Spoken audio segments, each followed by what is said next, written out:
Abusia ye share afiase anase afiashase na flyers bi we trend ye e social media so say prophet Badu Kobi ton na sorry dan na e ka wode na afi court sensem bi ni nyeme bi a wo komuti ama wo ton wa sorry dan abusia some no abeto social media so na afi akwakoye bebre se eye no kre anase enye no kre na prophet Badu Kobi enim no yenim se ensem we de enya ade se Badu Kobi se na bai na abaso yenim contribution ya prophet Badu Kobi ye edebo a NDC abai no na busua abai bewie na dodo na ehwe kwan se senior prophet Badu Kobi a contribute to this party no se wo ba be abai mu abedi power no wa ye adwumaso e de abo party tika wo ba ye no ene nka bo bi wo wa mbetimi e de abo prophet Badu Kobi na so nyina ankwa akoba so ama ene sa ensemi aba beto monsen so na Romeo ene Roger e de enkomo na ye nwa baba akoko mo e de prophet Badu Kobi ni nsemi ho komo na busua ma ye nko ne enko tie senior prophet Badu Kobi nsem no esikoe na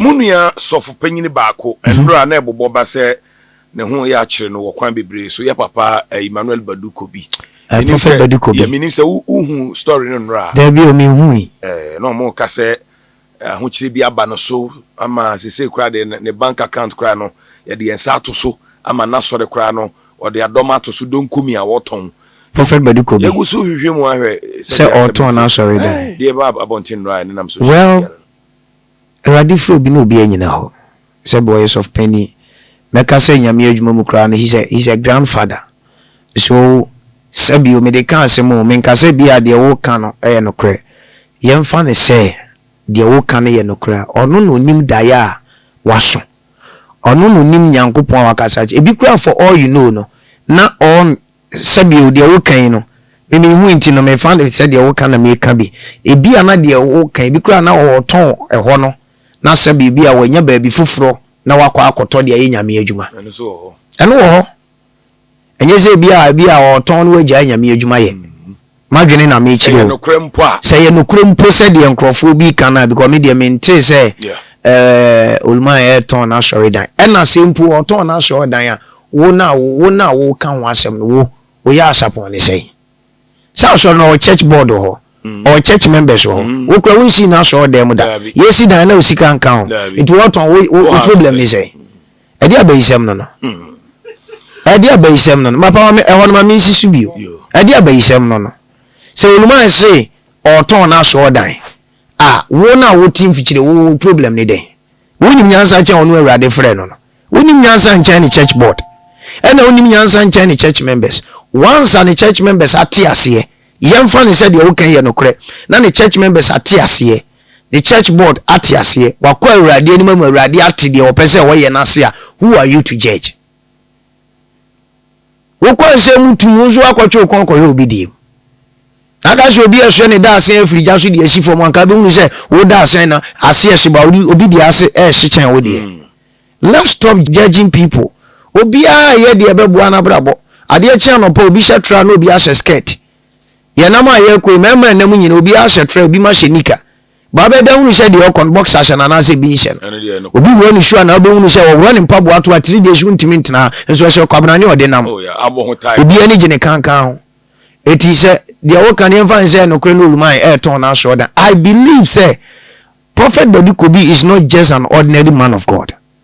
He's not somebody who does not hear onye obi a wanti nyame ne and all make decision bi a eni nyame asem nyeden enko eti mintimi nka kese ba de meka ne se sempo de apia bonten ne ye nokora wo na wo tifie no wo enye wa asem se yemfa nse nokora na obeto akokoto se wo nto akwa no tum obi amfre wo se papa ton na so dan bra beto ana na wo me manka ne ye asem na no aka no hwehwe ni mu ne doso onim se na asofo ni bi pe asem bi se ni minima asofo bi mu a o mehye da kura se yemfa ne se no kura se de o kasa aba so iche se o se aba internet yemfa ne se aba internet so a minim se asofo ni bi be ye o mu de so be kwa kutwetwe sika ma blogger se mu prophet Badu Kobi ton na sori dan prophet Badu ton na sori dan ye wasem de ni se o gina ho ohwe na ohwe o de abrabon de o gina ho ne atwe ne hwefo di se ne se bi se umiado enra mi video bi on social media na akomfo ahia o moye meeting mi hu konfo abas mi hu nana kokubonsam me wa konfo bebre ene akonfo ma omo ye meeting bisa se da ben na asofo mpanifo sebe aka omo wabom se ye frɛ mrantie no kora eba no na ye nkoye hwe ye tumufo ye hunu se adwuma na mo ye ni ye ne wo ma ha chia ye tene mo hwan na aye bida ye hunu so bia ye bi we be sɔre no ne na asofo nketo agina sɔre dem ye di atem akuti abonko enya akuti aka straight ye di atem wo try me am try o tumi awrade di ama me no wo di agro tumi be ne awrade di ama obegina de am wani magu ase ena me kum ena me yesei me break you me cancel me you say hey asenua ba ko obi afo na konua be si ase na maji abosu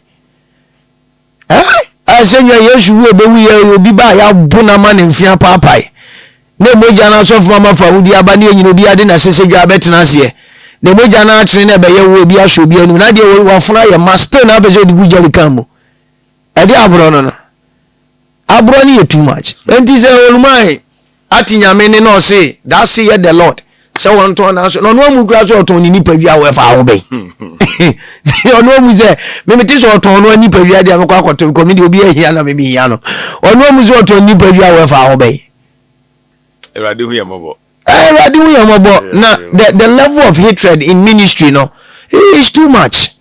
It's too much. Ujina wa ye bia she de beto form. Empanifo soliti empanifo emrantie soliti emrantie onse betina me bobo young prophet di onse ma bobo prophet di o. Bisa say prophet do se ne betimi akọ radio say ebe yesi obi mo boy difo di obi bebo aboro jadi. Nipa do say.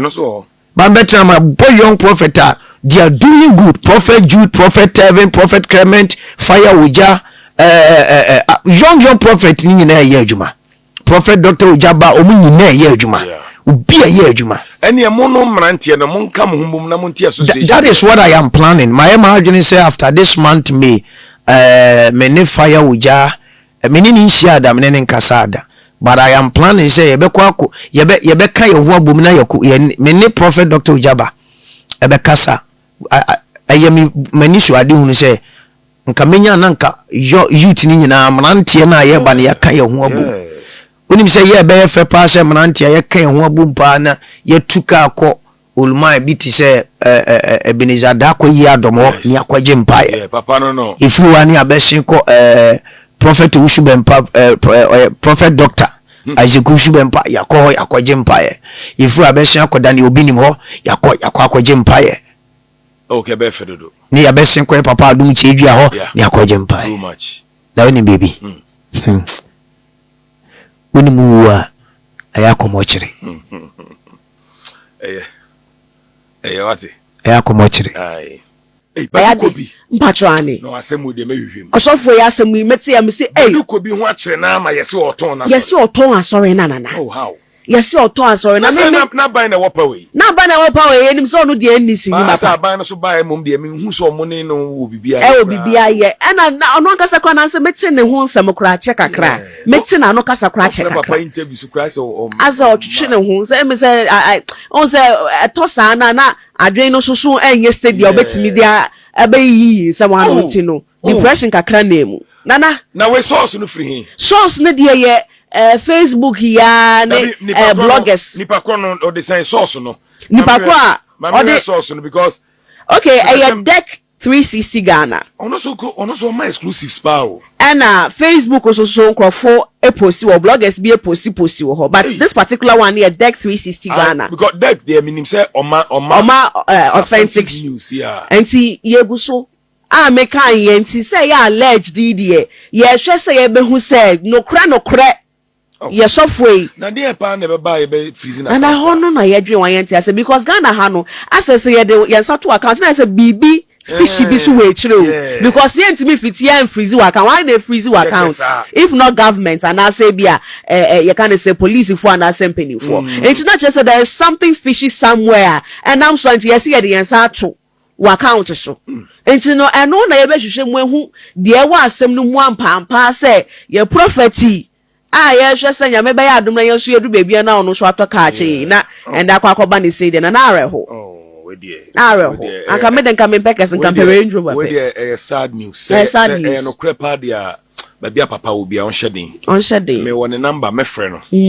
Or no, me minyano, na mabusa said, the ATT and no crana, non tempana, you be. But this is the time I was say no crash off one or so a bamwa. Nana, yes, off one inquire, or more what bomb pay. Because he said that maybe San Francis. So on the cross on you. I'm pardon obey. Because he says, sir, or more mobile whom or they no so to be beside the chomo. So all these people, this is the time they need to show him. I'm not on the celebrities. Obia Kobi. Oh, Nungwa. Obia Kobi. Because I mean, him crying, Shama could you cannot call. Oh, no, so for pano. Why? In Shama could you? Oh, no, for Copa. I'm not for Copa, sorry, pa. Celebrities near their park because someone say a more day. Papa and the band free muna and send some start to say watching us. Papa so on Pegasus. Yes, Samuna. And see me who had the ya. Anyway, may be moon, but I am ya. But and only a somewhat I will hold. And some their doors, one is raining. On the day of your elections, Pastor Toba, enter my car where I sit. The tickets are there where I sit. Go and open, bring it out fast. On the day of elections, when you were voting, Eldakwa was in village, Pastor Wright was in Accra, I was in Kumasi, walking through Kumasi, stopping everything that will function. So at 4 o'clock in Kumasi, they were calling people, won't you come out and vote? Now let me tell you why it happened so. God told me that if MPP have people, NDC can win, it is second round.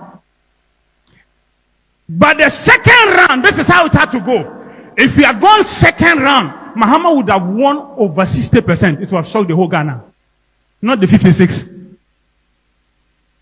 So, now everybody listen. So, having told me that, Badu Kobi, for these elections, if MPP vote, it will go the second round. So, God, what do we do? He says, let's work for voter apathy.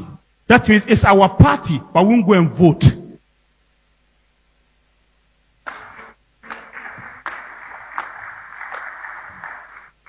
Is that so? He said yes. So what do we do? We have to. I sent electronic copies to you. Here it is. I was in Kumasi on election day. Here's the ticket. I entered and called the prophet. I said, I love you, but you won't win.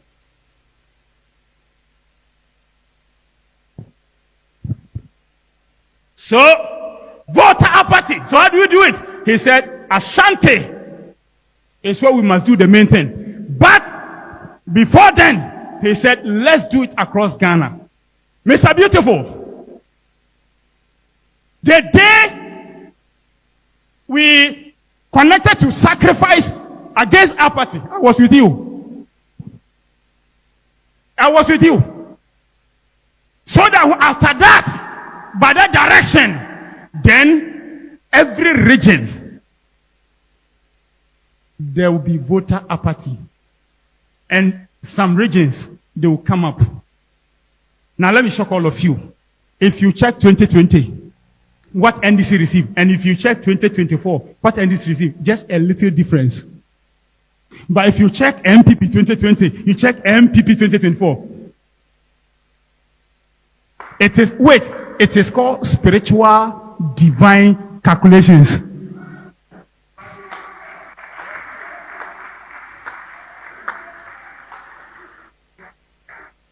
So any prophet making noise, I did it, let him come. Let him come.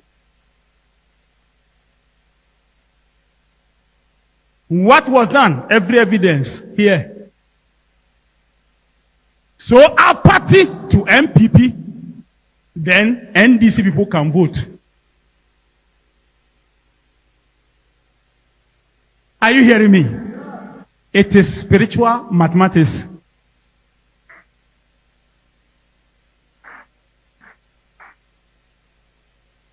That is how NDC won. And for 2028, the calculation is in my hand.